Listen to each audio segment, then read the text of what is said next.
Some analysis of the situation. We're joined by Professor John Blaxland, Head of Strategic and Defence Studies Centre at the ANU in Canberra. John, thanks very much for talking to us this morning. Thanks for having me on the show, Andrew. This has been described as a terrorist incident in London. How would you describe the nature of the attack?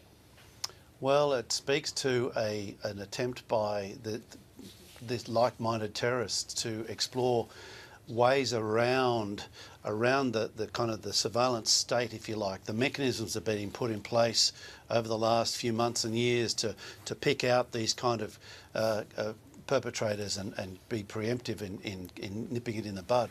It's very difficult nowadays, of course, to know exactly what they're going to do next, because there's a suite of options that terrorists can pick from. And we know also that their level of sophistication, the level of awareness of what the police and the security forces can do is much greater. So it's therefore a lot more difficult to detect exactly what the precursor moves are for this kind of action. And it really does mean that we're becoming, we're essentially in a place where this is becoming the new normal, unfortunately. John, we will have to leave it there. I apologise. We'd like to take the New South Wales Premier, Gladys Berejiklian, who's responding to the London incident. Terrorism. Our thoughts and prayers are with the people of London and more broadly Greater Great Britain. We can only appreciate what so many people are feeling there at the moment. And of course, here we remain ever vigilant against any act of terror. This morning, I'm really pleased to be here at the Coogee Life Saving Surf Club, and it's wonderful to... So this is a brief statement there on what has transpired in London from the New South Wales Premier, Gladys Berejiklian. Let's return now to Professor John Blaxland from the ANU in Canberra. John, it appears in this attack, it was the use of common domestic items, knives and a motor vehicle. Now, we've seen knives and motor vehicles being used before, and it's really interesting that they're going for downtown London targets again. This is a very popular spot because this is where you get the most dramatic effect. This is where you get the most, pardon the pun, bang for your buck, effectively. This is where you really do have the political effect that's desired. This is about unsettling. This is about getting broadcast, and of course, in one sense we're contributing to that now by talking about it, but it's important to put this in context. This is something being perpetrated by apparently a fairly small number of people, and it's interesting to contrast that to what's happening in other parts of the world, where we've seen in Pakistan, where we've seen in Afghanistan, let alone in Iraq and Syria, and even closer to home in southern Philippines. Considerably larger number of people dying at the hands of extremists, fundamentalists, who are looking to, seek glory. They've got a number of motives: seek glory, to seek vengeance, to manifest, live out some kind of warped view of what's the right thing for them in terms of the afterlife. The problem is it's very difficult to actually say one thing what it is. Now, we've seen in the media, in the newspapers and in the hot debates over the last week or so, talking in response to the Director General of ASIO, Duncan Lewis, and his very careful wording about domestic terrorism in Australia. And it's interesting to reflect on that, because I think it's important to get at this issue. People are saying, oh, it's refugees. Okay, on one level, there are refugees in it, and they do seem to feature. But what are we talking about? We're talking about a fairly toxic interpretation of Islam, that the vast majority of Muslims who are resident in Australia, who are resident in places like the United Kingdom, actually don't hold to. So if this is a minority problem, if this is a minority within a minority, how do we deal with it? Now, as a historian, I know that in the First and Second World War, what we did was interned people. Well, back then it was feasible because you're really only talking about 3,000 or 4,000 Germans or Italians and Japanese. It wasn't gargantuan in number. Now we're talking about dealing with a part of the population that the knee-jerk, it's all about refugees, we've got to do something about the refugees, is actually completely counterproductive. We have a problem now where we are talking about an element, a sub-element in a part of society that we can't just come up with a facile solution for. We actually need to be very measured and very sophisticated in our approach, and it's got to be multifaceted. Now, we've seen in the UK considerable efforts to counter violent extremism, but in one sense it's come from a low base and it's come a bit late. The United Kingdom has for decades been subject to warnings and indicators of extremist action, going back beyond the July 2005 bombings in London, perhaps the most sophisticated and most deadly in London in living memory. Comparable, arguably, with a lot of the IRA work of a decade or so before. The thing is, though, it's important to bear in mind that what has happened there, what has happened in London in the last few days, is actually, you know, it's terrible. There's no question. It's awful, but it is. It's actually a fairly small-scale incident. It's not, from all accounts, all that sophisticated. Yes, there's moving parts and so on, but it is relatively speaking fairly limited, which speaks to a couple of things. It speaks to, one, that the authorities, the security authorities and the police are being very good at their job. It speaks to the fact that the elements in society that are involved in this are much more cautious. They're not emanating in the way that they used to. And we know that emanations has for a long time been relied on by the security authorities as indicators. And of course, as those emanations have reduced, the task of finding them has got more difficult, a lot more difficult. So, John, if we look at this incident in light of the last 3 months in the region, in London and Greater London, we have the incident in the last few hours, we have Manchester, and then obviously prior to that 3 months ago, we had Westminster. And the bridge there. Would it not be correct to assume that London is perhaps being honed in and targeted by these extreme terrorists, or you just think it's just a timing and there's nothing curious about it? No, there's no question. London is the world's, one of the world's most prominent cities, arguably the most cosmopolitan. It's up there with New York. They compete between them for being the most cosmopolitan, the most pivotal capital cities of the world.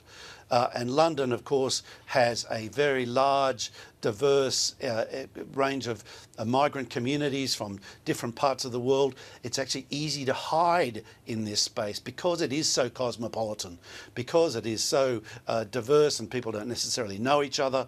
It's an easy city to hide in, but it's also the best target because you know that those sites, the Westminster Bridge, London Bridge, these are sites we're all familiar with. These are sites where, if you haven't visited them yourself, you've seen them on TV. We feel it's part of us, and that's why there's a really significant political effect here that is being perpetrated, if you like, on us, the West, the world, as we look on this. Because let's keep this in perspective. A truck bomb goes off in Iraq or in Kabul, as we just saw just a couple of days ago. It's on the headlines for a short little while and then it's a blip because we take it for granted that those things happen there. And we are now coming to the point where we are starting to take for granted that it happens in places like London. But let's not forget, this is on a very different scale to what we're seeing in Kabul.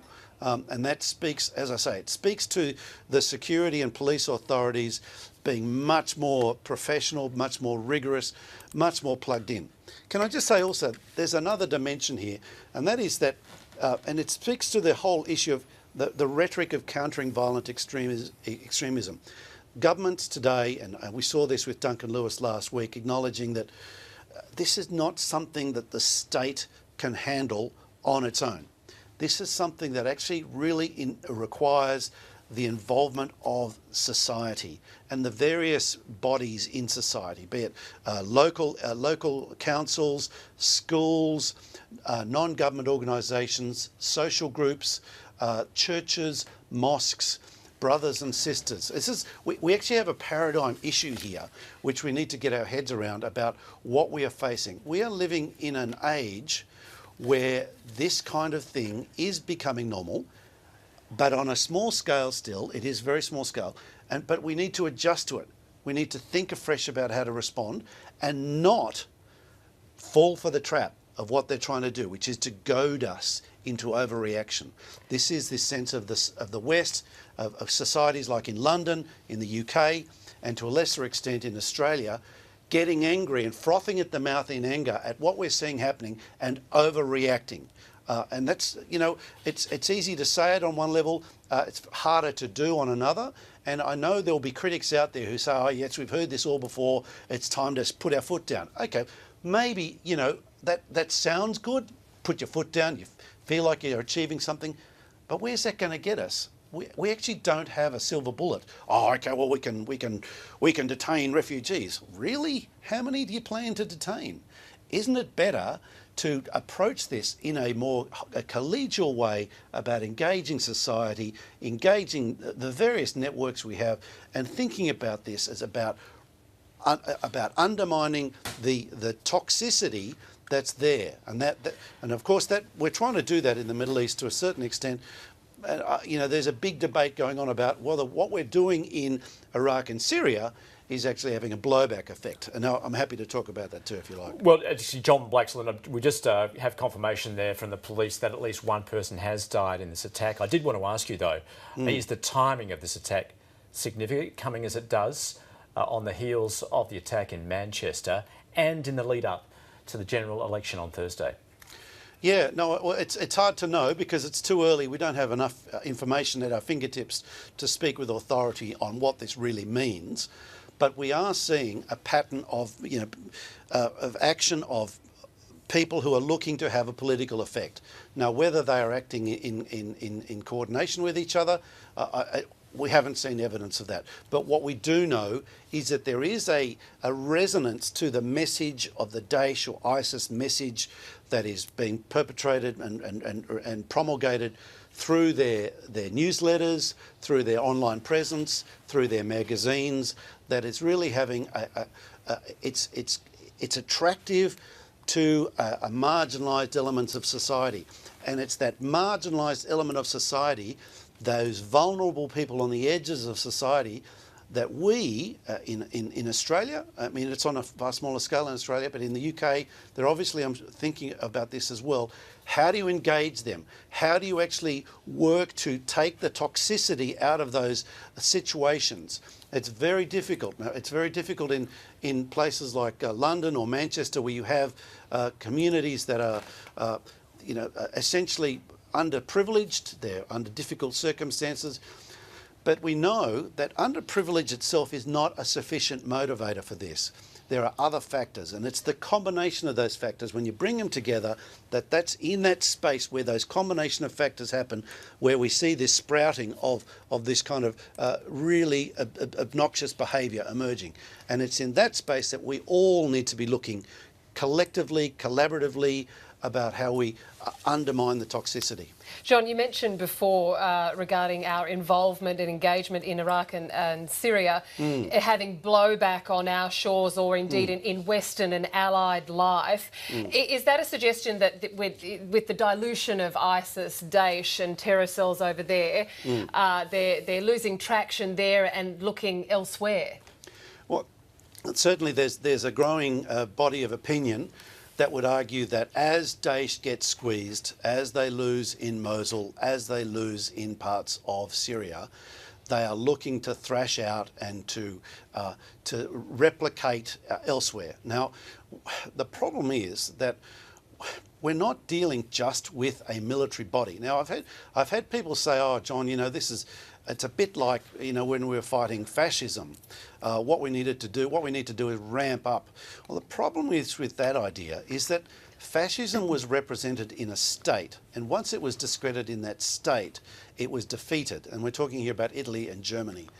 And it lingered a little bit longer in Spain, but in a very subdued form for another generation. But fascism, there's a limit to the parallel with thinking about terrorism or Islamist extremist behaviour as being like fascism, because it's not identifiable apart from in that space that Daesh or ISIS claims as their caliphate, as their territory. it's not identifiable in terms of territory, because we've seen it manifest itself all over the place. And it's not just by the name of Daesh or ISIS. It's got different permutations. It's called something else in Mindanao. It's called something else in Jakarta. It's called something else in Libya. So we actually have an ideational challenge here as a society. Now, we in the West, we in the post-Christian, post-modern West, we actually have struggled with this idea of identity, of seeing ourselves as having a worldview that is faith-based. Now, for us, for many of us, faith is still important. For others, it's kind of a background thing that's shaped our culture, but it's really something people walk away from. But for others, it's still important.